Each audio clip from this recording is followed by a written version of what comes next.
अक्कलकोटमध्ये एक गरीब पण अतिशय प्रामाणिक तरुण राहत होता.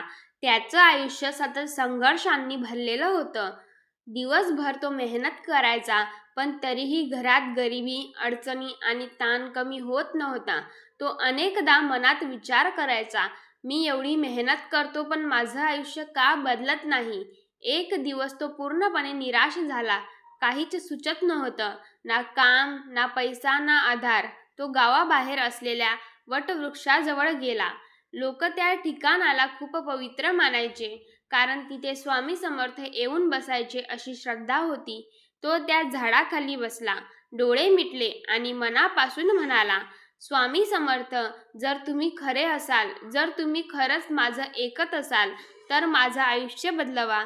मी खूप थकलो आहे. थोड्याच वेळात वातावरण शांत झालं. वारा थांबला आणि एक वेगळी शांती पसरली. त्या क्षणी तिथे एक वृद्ध साधू आले.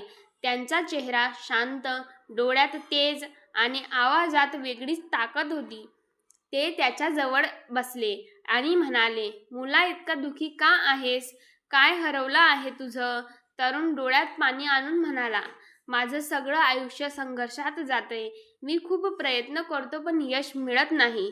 साधू काही क्षण शांत राहिले आणि मग हलकस हसले.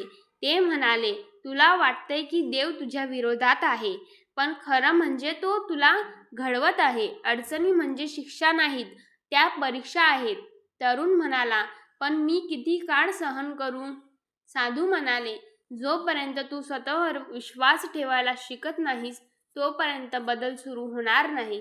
त्या रात्री तरुण घरी परतला, पण त्याच्या मनात साधूंचे शब्द सतत फिरत होते. पहिल्यांदाच त्याला थोडा आत्मविश्वास वाटला. दुसऱ्या दिवशी सकाळी तो काम शोधायला बाहेर पडला. अनेक ठिकाणी गेला. काही लोकांनी नकार दिला, काहींनी दुर्लक्ष केलं, पण त्याने हार मानली नाही. तो सतत प्रयत्न करत राहिला. शेवटी एका व्यापाऱ्याने त्याला एक छोटंसं काम दिलं. काम कठीण होतं, पगार कमी होता, पण त्याने ते मनापासून स्वीकारलं. तो रोज वेळेवर जायचा, प्रामाणिकपणे काम करायचा आणि कोणतीही तक्रार न करता मेहनत करायचा. काही दिवसांनी व्यापाऱ्याला त्याचा प्रामाणिकपणा आणि मेहनत दिसली. त्याने त्याला थोडी जास्त जबाबदारी दिली. हळूहळू तो तरुण त्या कामात चांगला होत गेला. महिन्यानंतर त्याची परिस्थिती बदलू लागली. तो आता स्थिर झाला होता. घरात अन्न, मनात शांती आणि चेहऱ्यावर आत्मविश्वास दिसत होता. एक दिवस तो पुन्हा त्या वटवृक्षाजवळ गेला. त्याच ठिकाणी तो बसला होता, जिथे त्याने पहिल्यांदा स्वामी समर्थांना हाक मारली होती. त्याच्या डोळ्यात आता अश्रू होते, पण ते दुःखाचे नव्हते, ते कृतज्ञतेचे होते. तो म्हणाला, स्वामी समर्थ, मी तुम्हाला पाहिलं नाही, पण तुमचं अस्तित्व माझ्या प्रत्येक पावलात जाणवलं.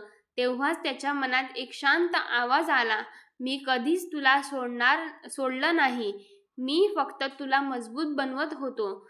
तू स्वतःवर विश्वास ठेवला म्हणून तुझं आयुष्य बदललं. जीवनात अडचणी येणं म्हणजे देव दूर आहे असं नाही, तर तो आपल्याला घडवत असतो. श्रद्धा, संयम आणि मेहनत असेल तर आयुष्य नक्की बदलतं. श्री स्वामी समर्थ. जय जय स्वामी समर्थ.